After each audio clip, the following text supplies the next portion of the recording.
Hey everyone, welcome to Roads of Oz. My name is Matt, and on this video we're looking at the Segura Cheyenne Nomad Jacket.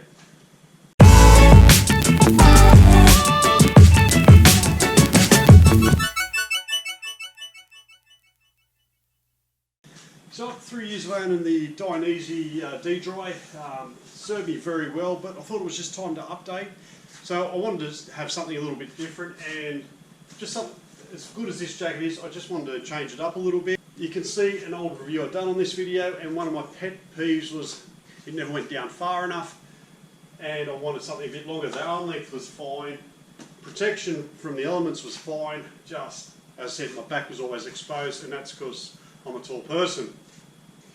So I found this Segura jacket. It was called the Cheyenne Jacket, and I really like the look of it. It was on another YouTuber's channel, Rob from Throttle Down Under. I had a look online to find out as much as I could about it. But in Australia, they normally retail for about just under $600. There's a place at St. Peter's called Motorcycle Stuff. You can find them. There's a link in the description below. And they had it advertised as a special for $300. So I started looking into it, and I thought, you know what, I really like the look of it. Gave them a call. Now here is why I like supporting local businesses and why it's so important to do so. I called the store and it was answered, and told them what I was after, and they told me they had some in stock, and they asked what size I was. I said, look, I'm a 2XL, and they recommended I go up a size due to the make of this being a French design. It's a little bit smaller than your regular sizes. So with that information, I was a bit uneasy buying it. I thought, look, I'll come in and try it on. I drove in there, tried it on, and they were spot on. It's a 3XL. I'm normally a 2XL, and I'm a tall guy. I'm 194 centimetres or 6'4" in the old scale. Rocking the dad bod here, so have to allow for that, and I'll show you how this fits shortly. I got on the website for Segura, and I could not find any information on this jacket. So initially you get a bit concerned when you can't find information on the jacket. What did put my mind at ease, I've seen this jacket for sale in some of the bigger retail motorcycle stores, and they have the exact same one. So I was a bit comfy there. I did a bit of digging and found the Segura website, and I'll have that down below as well if you have a look through. And they go on and talk about how they're specialise in more your fashion accessories, like fashionable jackets for motorcycles. Looks very good, and and they talk about their heritage. You know, it's been around since the late 60s, early 70s. So they talk about their heritage and how they're a French design. But when you, like all things lately, you look a bit deeper and you'll find that it is made in China. So, should that steer you off? No, not at all. This one's also made in China, and that's a Dainese is a highly recognisable brand, as you all know. So it's made in China also. So my take is, most things made in China by companies like this, they have to maintain a high standard. Some people view that as a negative, not me. I couldn't pass up the value of this jacket. They were selling it they had it on sale for just under $300, and I'll show you how to get that even cheaper at the end of the vid. When I first went in there and looked at the jacket, as I said, I love the look of it. So there's no doubting that this jacket takes its cues from the Belstaff jacket. Alright, so let's have a proper look at it. So, like I said earlier, the outside texture initially doesn't feel that nice to touch, but once you get past that, it's not too bad. Now, on places like zips, buttons, it has a leather, I believe it's leather, I could be wrong, but it looks like a far more durable material, so you can open and close it constantly. Pockets everywhere. There's pockets on the inside of the jacket.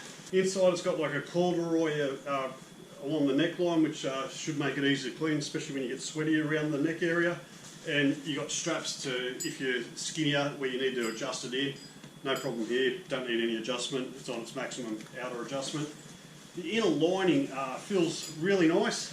I like the contrasting colour because, you know, being black on the outside, it's just something a bit different. Overall, it feels like a good quality product. Weight-wise, not too bad. Has protective sea armour in the elbows, shoulders. There is an optional back armlet you can buy separately. Now, I've got to admit, when I first saw it, when I first touched it, I didn't like the feel of the texture, and because although it looks like a shinier leather, it isn't. It's a if you check out the label, it's a 55% cotton to 45% polyester mix. The protective coating is 100% PU. I'm going to find out what that means. And the liner is the inside liner is 90% polyester, 5% cotton, and 5% polyamide. So yeah, initially, as I said, didn't like the feel of it, but tried it on anyway. When I tried it on, I was quite happy with it.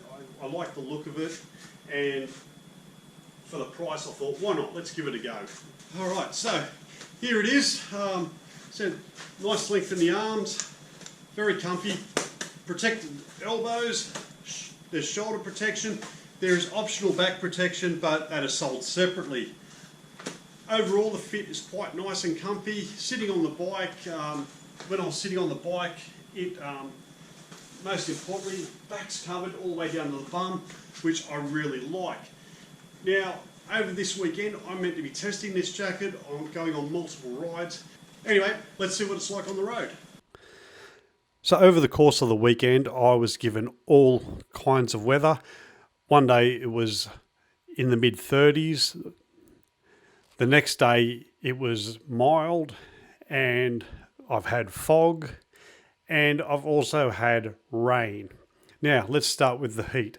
This jacket's only good for about up to 24 degrees with the liner. Without the liner, once you get past 28, it actually starts becoming uncomfortable and you do start to sweat in it.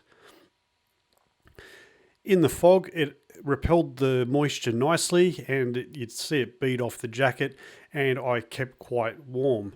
In the more milder weather, it was fine. Now, how do I measure comfort? Quite simple. I wear a normal t-shirt, and I rely on the tactical winter insulation that I carry all year round across the gut, better known as the dad bod. But in the mild, it was quite fine. It was quite comfortable, and I'd say it'd be good from 10 degrees Celsius onwards up to 24 degrees. After that, you'd need to remove the liner, but you definitely have to add layers once you get below 10 degrees Celsius.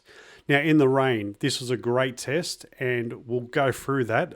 The rain, I rode home from work one day, and the rain just got progressively heavier all the way home.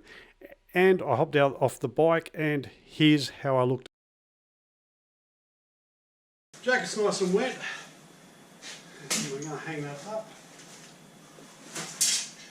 But top half. So there you have it. Dry pretty much from the neck to where the pants stopped. Done an excellent job. That was about 20 odd minutes of solid rain, and overall very happy. It done its job. Well done, Segura on the Cheyenne. It definitely works in the wet. Anyway, that's pretty much it for me. Thanks very much for watching. If you found this video interesting, please give it a like, share, and if you haven't done so already, hit subscribe. Don't forget to head over to Throttle Down Under's channel so you can get a further discount on some remaining stock at Motorcycle Stuff. And I'll see you on the next vid.